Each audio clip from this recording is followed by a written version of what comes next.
Hello, welcome to Madhuri's educational tips అండి. Last వీడియోలో మనం కాంపిటేటివ్ ఎగ్జామ్స్ గురించి తెలుసుకున్నాం కదా. ఈ వీడియోలో మనము పూర్తిగా కాంపిటేటివ్ ఎగ్జామ్ యొక్క డీటెయిల్స్ తెలుసుకుందాము బుక్ గురించి. లాస్ట్ వీడియో కోసం మీరు పైన లింక్ని క్లిక్ చేయండి. ఐఎంఓ ఇప్పుడు కాంపిటేటివ్ ఎగ్జామ్స్లో ఐఎంఓ ఒలింపియాడ్ వర్క్ బుక్ ఇది.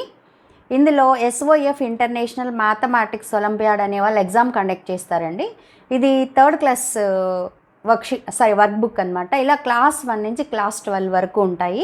ఇన్సైడ్ మనము బుక్ గురించి డీటెయిల్గా తెలుసుకుందాము. ఇది చూడండి, ఇలా కంటెంట్ ఉంటుందన్నమాట. కంటెంట్ ఇవి రెగ్యులర్గా ఇప్పుడు థర్డ్ క్లాస్ టెక్స్ట్ బుక్లో ఏముంటాయో అవే సేమ్ చాప్టర్స్ ఇక్కడ కూడా ఉంటుంది. ఎగ్జాంపుల్ మనము చాప్టర్ 3 ఫ్రాక్షన్స్ చూద్దాం. సో ఫ్రాక్షన్స్ అనేది మీ రెగ్యులర్ సిలబస్లో, మీ అబ్బాయి రెగ్యులర్ సిలబస్లో ఫ్రాక్షన్స్ అయిపోయిన తర్వాత ఈ బుక్ ఇవ్వండి. ఈ బుక్ ఇచ్చిన తర్వాత మ్యాథమెటికల్ రీజనింగ్ అనేది ఆ కాన్సెప్ట్ కంప్లీట్గా అర్థమైతే మటుకు పిల్లలకి ఈ రీజనింగ్ పర్ఫెక్ట్గా చేస్తారు. సేమ్ దీంట్లోనే ఎవ్రీడే మ్యాథమెటిక్స్, ఓకేనా. ఇంకొంచెం లెవెల్ బాగా అర్థమైనప్పుడు ఈ లెవెల్ చేస్తారు.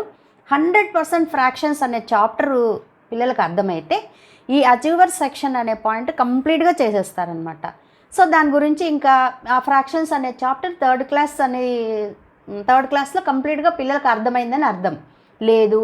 ఈ అచీవర్ సెక్షన్లో చేయలేకపోయారనుకోండి, వన్స్ అగైన్ పిల్లలకు థర్డ్ క్లాస్ టెక్స్ట్ బుక్ తీసుకొని ఫ్రాక్షన్స్ చాప్టర్ ఎక్స్ప్లెయిన్ చేసి మళ్ళీ ఇవ్వండి. అప్పుడు సాల్వ్ చేస్తే కంప్లీట్గా ఆ చాప్టర్ మనకి పిల్లలకు అర్థమైనట్టు అవుతుంది. నెక్స్ట్ వన్ వచ్చి ఇక్కడ డీటెయిల్గా తెలుసుకోవాల్సింది ఇది OMR షీట్ అనమాట. OMR చూడండి, ఇక్కడ HB పెన్సిల్ ఉంది. ఈ HB పెన్సిల్ తీసుకుని చక్కగా దీన్ని కంప్లీట్గా రౌండ్ చేయాలి.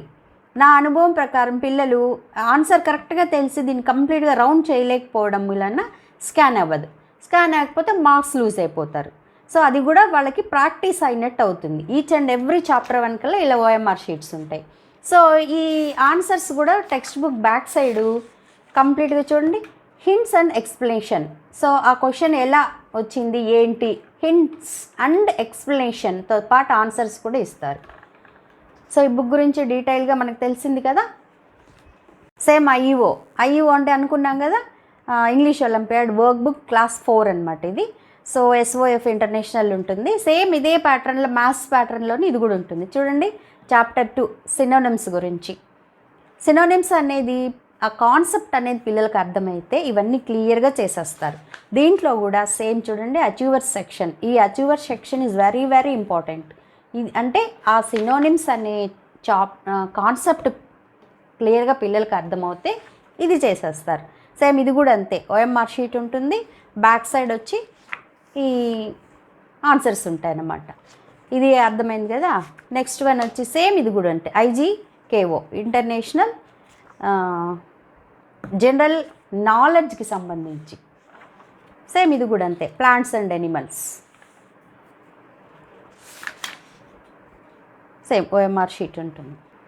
ఇప్పటి వరకు మనం ఎగ్జామ్ దాని ప్యాటర్న్ గురించి తెలుసుకున్నాం కదా. ఈ ఎగ్జామ్కి ఎలా ప్రిపేర్ అవ్వాలి అనేది ఒక డీటెయిల్డ్ స్టడీ ప్లాన్ గురించి నెక్స్ట్ వీడియోలో తెలుసుకుందాము.